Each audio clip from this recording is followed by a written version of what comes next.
नमस्कार दोस्तों, स्वागत है आप सभी का ऑनलाइन वर्ड स्टडी चैनल में। तो सीटेट का पेपर मैं 1 करा रहा हूं, आप सभी को पता है। और लाइव का जो समय है मेरे यहाँ का, मैं आप सभी को बता दूं, मॉर्निंग में 9:30 पर है और शाम को 7 बजे है और एक नाइट में चलता है 9 बजे, जो कभी कभी चलता है कभी कभी बंद रहता है, लेकिन ये 2 लाइव आपका हमेशा चलेगा।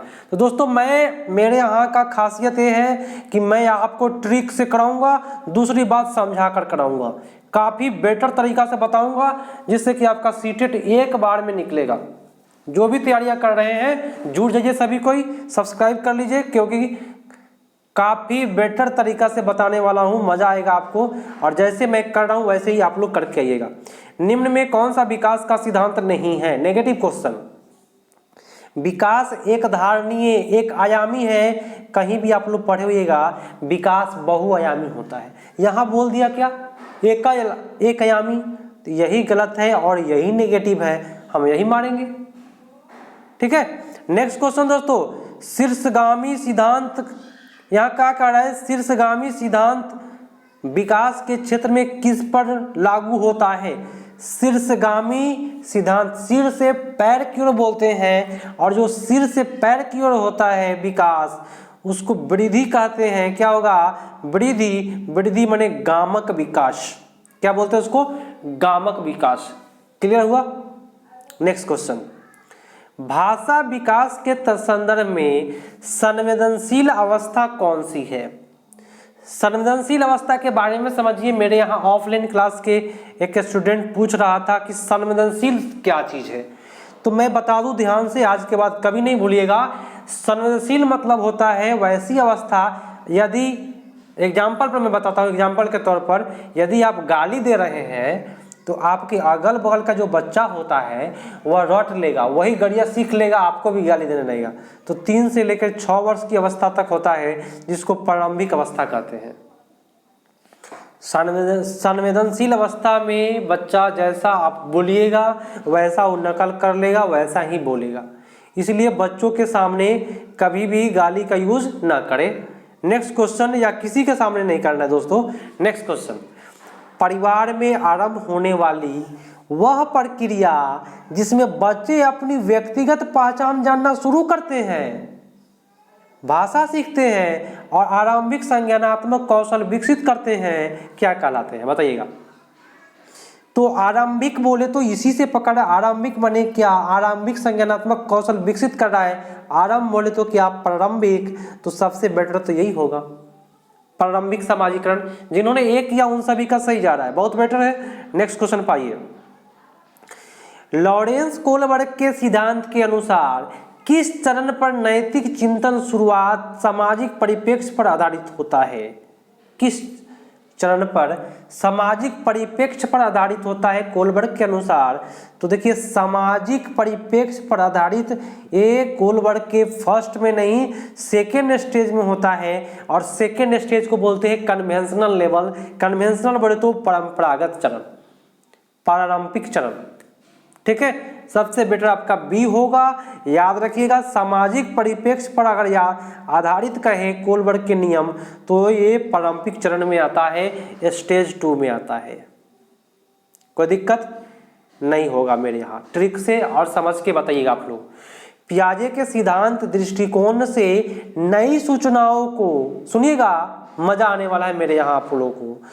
क्या कर रहा है? पियाजे के सिद्धांत दृष्टिकोण से नई सूचनाओं को अपने मौजूदा ज्ञान में शामिल करने को क्या कहते हैं?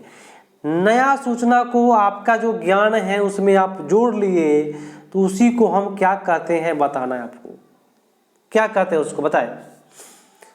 आत्मसातकरण कहते हैं। नई सूचनाओं को मौजूदा ज्ञान में उसको जोड़ लिए, कोई परिवर्तन नहीं किए, जोड़ लिए, तो उसको हम आत्मसातकरण कहते हैं दोस्तों।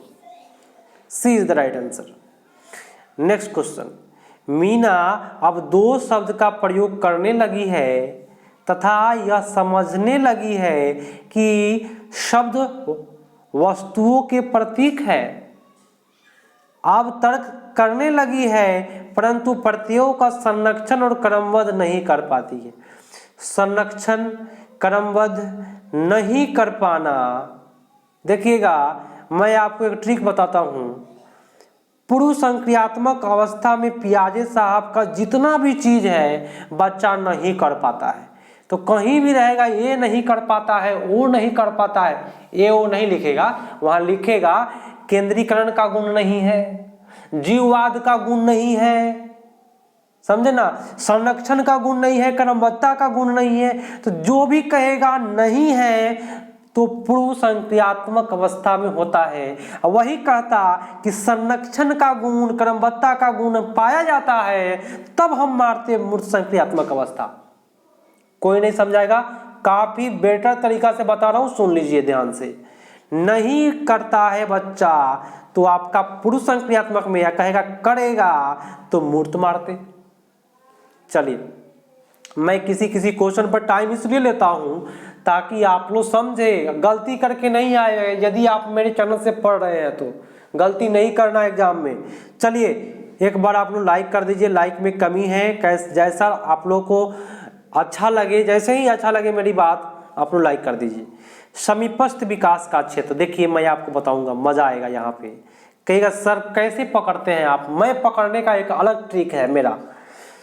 समीप कहाँ होता है? समीप में लोग, हम बैठे कहाँ रहते हैं? तो समाज में लोग समीप में बैठते हैं।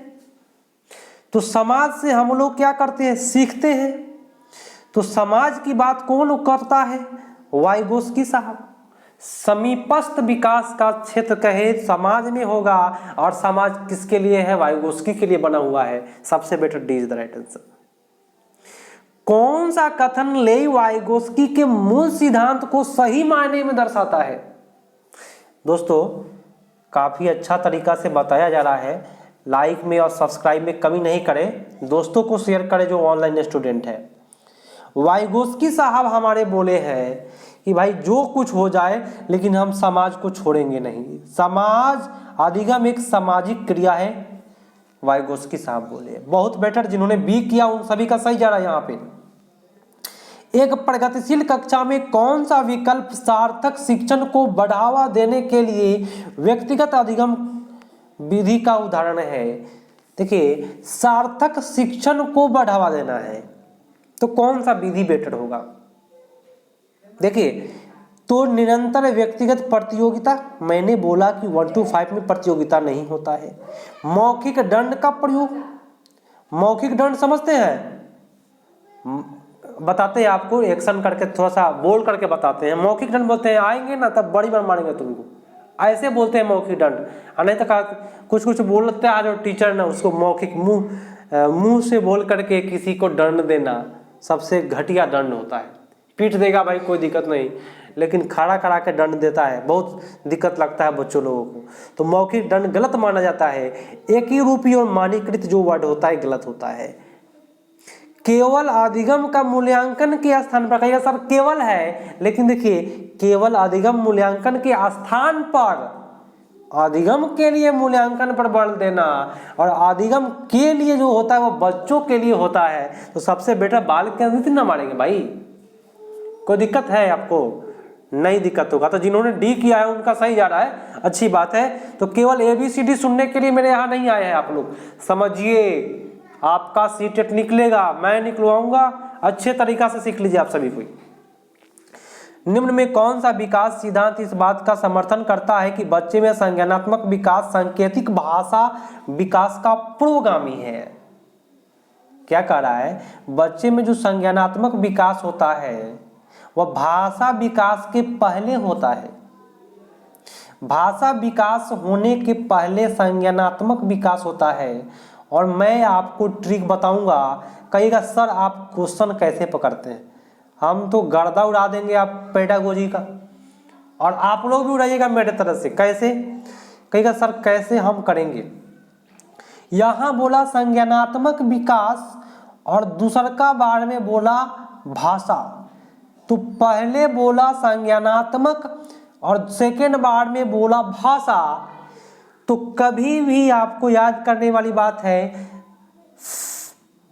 सेकेंड बार में जब भाषा बोले तो पियाजे मारिएगा।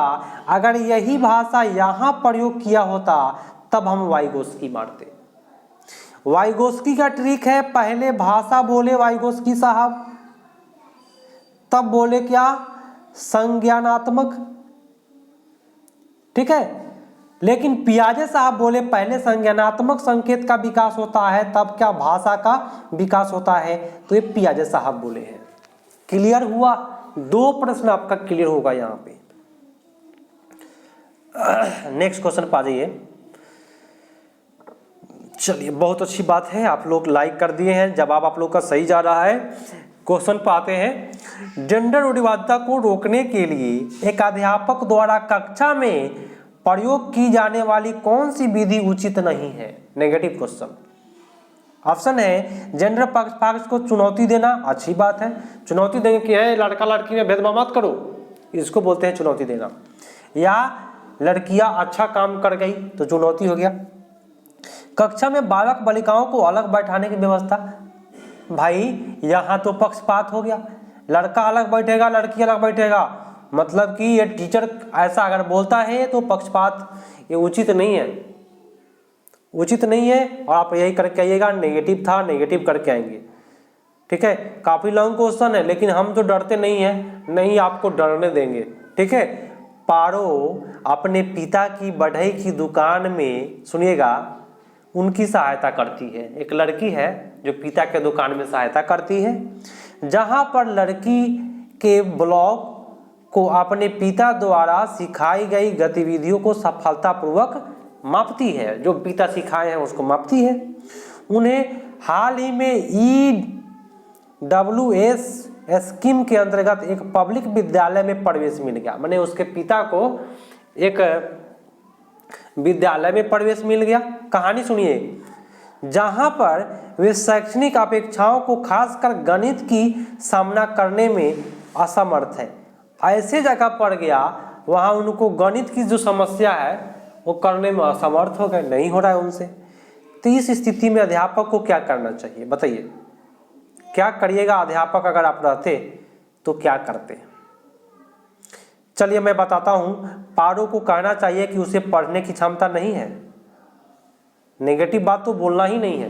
कोई सोचता है कि हम सीटेट फेल कर जाएंगे तो लिख लीजिए आप फेल कर जाइएगा, लेकिन कोई कहता है हम पास करके दिखा देंगे, डेफिनेट रूप से आप पास करिएगा। पारो परीक्षाओं देना चाहिए, दोहराव के लिए वेधन को बढ़ावा देना, वेधन बोलते हैं ड्रिल अभ्यास, गलत होता है। पाठ्यक्रम और अध्ययन सामग्री को पारो के लिए प्रासंगिक बनाना चाहिए, वो अच्छी बात है। पारो द्वारा विद्यालय के बाहर सीखे गए गणितीय अनुभव को समावेशन करना चाहिए। पारो जो बाहर से सीखी है उसको विद्यालय में समावेश करिए, है ना, ये बहुत अच्छी बात है। पारो को घर पर सीखने को स्कूल से सीखने के ज्ञान से पृथक करेंगे, यहाँ लिखा हुआ है पृथक दोस्तों, जो आप लोगों को थोड़ा थोड़ा दिखाई दे रहा होगा, तो ये गलत है। तो जिन्होंने सीख किया उनका सही गया है ना। ABCD आप लोग कर ले रहे हैं, ठीक है, लेकिन समझ लीजिएगा। ध्वनि, अब मजा आएगा। ध्वनि, लय और शब्दों के अर्थ के प्रति सचेतन, हाई देखिए क्या लिखा हुआ है, सचेतन किस बुद्धि के मूल है। सचेतन कहते हैं ध्वनि, लय और शब्द को काफी अच्छा तरीका से आपके सामने में बोल रहा है, मीठ मीठ बात बोल रहा है आपको। सचेतन बोलते हैं खूब अच्छा चेतन करके बोल रहा है आपके पास, उसके अंदर भाषाई बुद्धि होती है, उसकी बातों से आप प्रभावित हो जाते हैं। लय का सही से प्रयोग कर रही है, कोई लड़की है मान लड़का है, तो उसके अंदर भाषाई बुद्धि पाई जाती है, तभी वो कर पाएगा। एक सामाजिक संरचनात्मक कक्षा में कौन सी आकलन विधि अधिक उपयुक्त होगी, कौन सी विधि अधिक उपयुक्त होगी।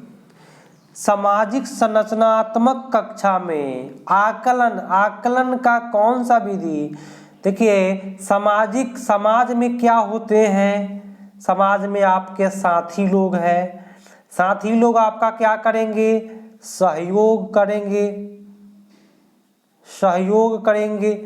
तो सहयोग प्रायोजित कार्य हो गया। समाज में आपको क्या होगा, सहयोग मिलेगा, सहयोग मारेंगे।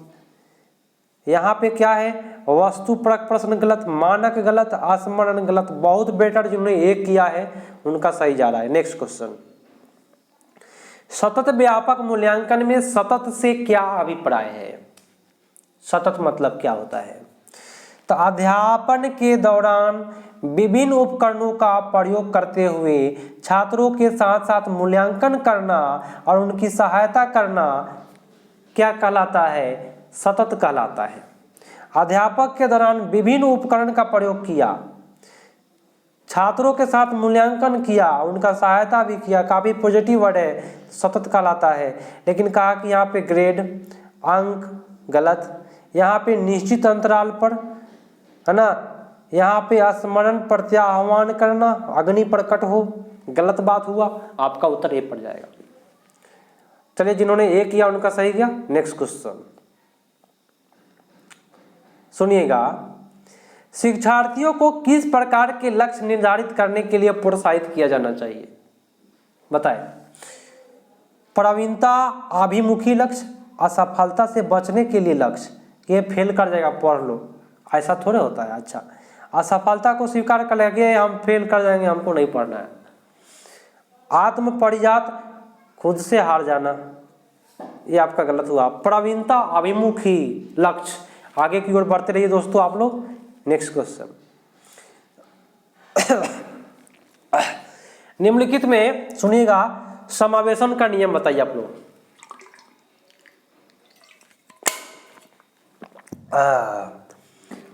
चलिए, समावेशन का नियम बता दीजिए। समावेशन करना मतलब होता है आत्मसातकरण करना। क्या होता है? आत्मसातकरण।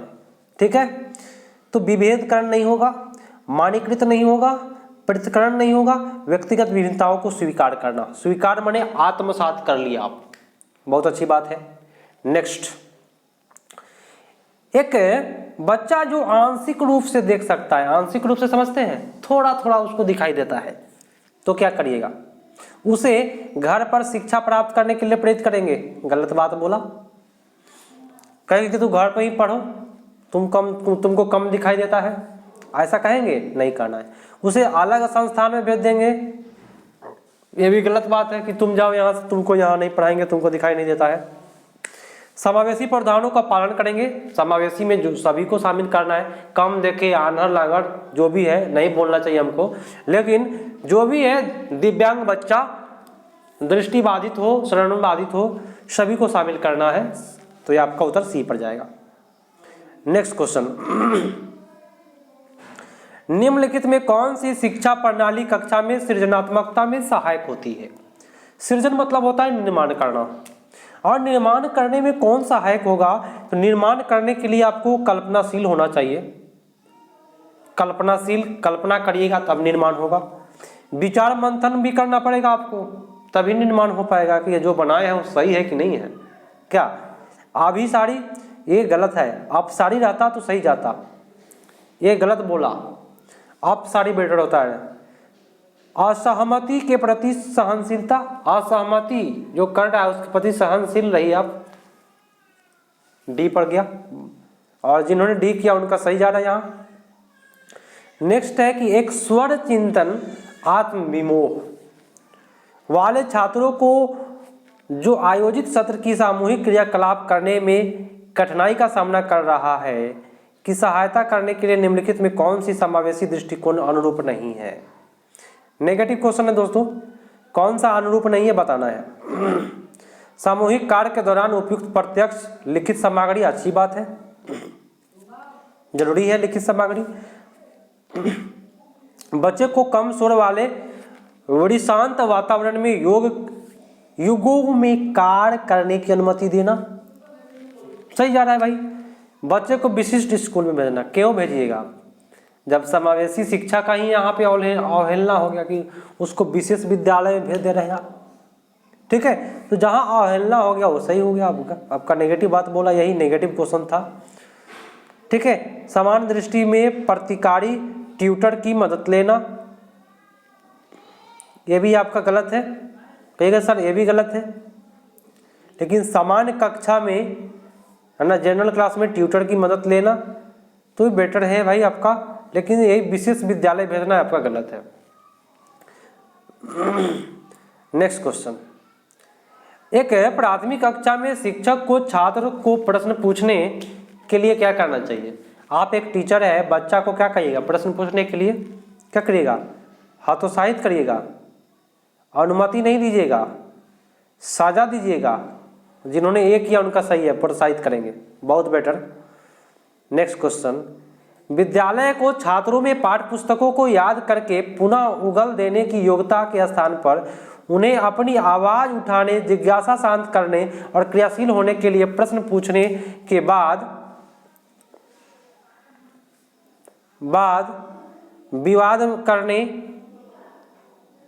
विवाद करने समूह में कार्य करने की योग्यता विकसित करनी चाहिए। अच्छा बात बोल रहा है भाई, ठीक है।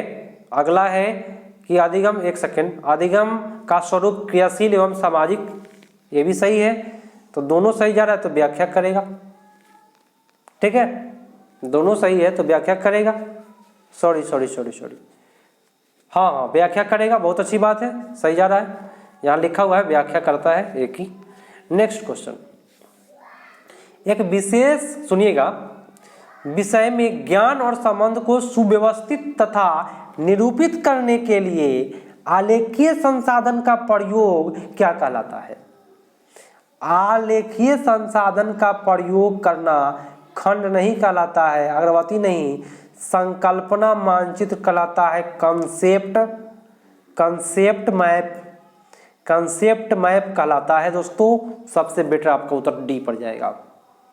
यहाँ पे लिखा है आलेखीय संसाधन का प्रयोग, आलेखीय संसाधन मानचित्र में ही होता है, जो आलेखित रहता है वहां पे लिखा हुआ होता है। नेक्स्ट क्वेश्चन, उस उदाहरण को चुनिए जो आंतरिक प्रेरणा को दर्शाता है। अंदर के प्रेरणा को दर्शाएगा, बताइए कौन सा? रोशनी परीक्षा में अच्छे अंक के लिए परिश्रम कर रही है क्योंकि उसे माता पिता उसे 90% अंक लाने के लिए घड़ी देने के वादा किया है कि हाँ भाई इतना लाओगे तो घड़ी देंगे तुमको। ये सब गलत होता है, आंतरिक प्रेरणा में नहीं आता है पुरस्कार। रूमी अपनी गृह कार्य को पूरा कर रहा है क्योंकि माता पिता टीवी देखने देंगे, ये भी बाह्य प्रेरणा है। रोमा पुस्तक पढ़ रही है क्योंकि रीडिंग स्टार बोर्ड पर अपना नाम ऊपर लाकर वह अध्यापिका की प्रशंसा कर पाना, प्रशंसा, ये भी गलत है। आंतरिक प्रेरणा बताना है, अपनी परियोजना कार्य के लिए रवि विभिन्न स्रोत तलाश कर रहा है क्योंकि वह नई जानकारी लेने में रुचि आंतरिक प्रेरणा है।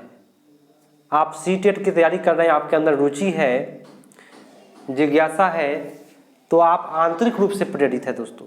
नेक्स्ट क्वेश्चन, इनमें कौन सी नीति छात्रों को चिंता का सामना करने में सहायता नहीं देगी?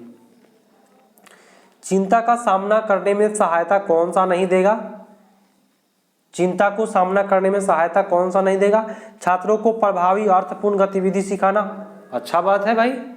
छात्रों को लघु अवधि के यथार्थवादी लक्ष्य निर्धारित करने के लिए सहायता देना, तो यथार्थवादी लक्ष्य निर्धारित करने के लिए सहायता देना अच्छा है। छात्रों को अपनी चिंता अनुभूति का स्रोत पहचानने में मदद करना, अच्छी बात है।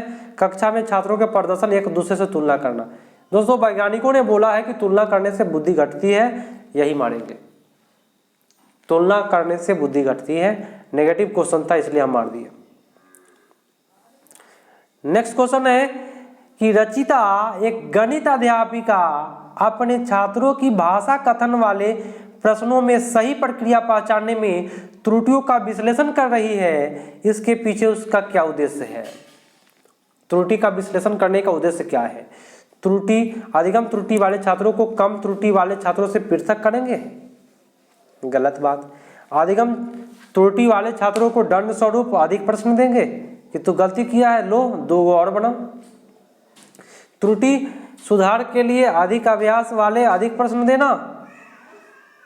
त्रुटियों को समझना क्योंकि छात्रों को चिंतन को समझने में मदद करता है। त्रुटि को समझिए कि कैसे त्रुटि कर रहा है बच्चा, तो आप छात्रों को समझ पाइएगा कि कैसे गलती किया है। राष्ट्रीय शिक्षा नीति 2020 किस पर बल देती है? बताए, परीक्षा के लिए पढ़ना, स्मरण आधारित परीक्षण, वेधन, बहुत अच्छी बात है जिन्होंने डी किया, सांप्रदायिक समझ। नेक्स्ट क्वेश्चन है कि बच्चे किस शिक्षा शास्त्र द्वारा सबसे अधिक अर्थपूर्ण अधिगम करते हैं? व्याख्यान अर्थपूर्ण अधिगम नहीं होगा, पुनरावृत्ति में भी अर्थपूर्ण अधिगम नहीं होगा। जब वे कार्य और क्रियाकलाप को क्रियाशीलता में भाग ले, बच्चा क्रियाशील रहेगा तो अर्थपूर्ण अधिगम होगा। आप सक्रिय हैं, मेरे यहाँ पढ़ाई कर रहे हैं ऑनलाइन, आप सक्रिय हैं तो आप अर्थपूर्ण अधिगम पा रहे हैं, नहीं तो नींद मार रहे होइएगा और जवाब दे रहिएगा तब तक नहीं होने वाला है, अर्थपूर्ण अधिगम नहीं है। इनाम गलत होगा। नेक्स्ट क्वेश्चन आज का लास्ट है दोस्तों कि छात्रों को विभिन्न प्रकार की सामग्री का प्रदान करवाना और उन्हें अपने अधिगम को स्वनिर्देशित करने की स्वतंत्रता देना। डैश को बढ़ावा देने की एक विधि है, स्वनिर्देशित करो खुद से, तो स्वनिर्देश देगा स्वतंत्रता रूप से, स्वयं से, तो बच्चा स्वयं बोले तो स्वयं से खोज करेगा। खोज मतलब होता है क्या? अन्वेषण। कोई दिक्कत है किसी को? तो लाइव का समय फिर से बता दूं, मॉर्निंग में 9:30 पर है, शाम में 7 बजे है और नाइट में एक 9 बजे है जो कभी कभी चलेगा आपको सिलेबस खत्म करने के लिए। जो भी पेडागोजी है कराएंगे दोस्तों। आप लोग कमेंट करते हैं, सारे कमेंट के मैं देखता हूं, तो मैं कोशिश करूंगा कि आपके एग्जाम तक ऑल पेडागोजी खत्म करें और ट्रिक से कराऊंगा। बस आपको करना क्या है, जो लोग नए हैं सब्सक्राइब कर लीजिए और अपने फ्रेंड को जोड़ लीजिए कि यहाँ भी चलता है गर्दा उड़ा करके पेडागोजी को मैं पूरा गर्दा उड़ा दूंगा, आप लोग भी गर्दा उड़ा करके आ जाइएगा। तो मिलते हैं अगले पार्ट में, तब तक के लिए धन्यवाद, जय हिंद।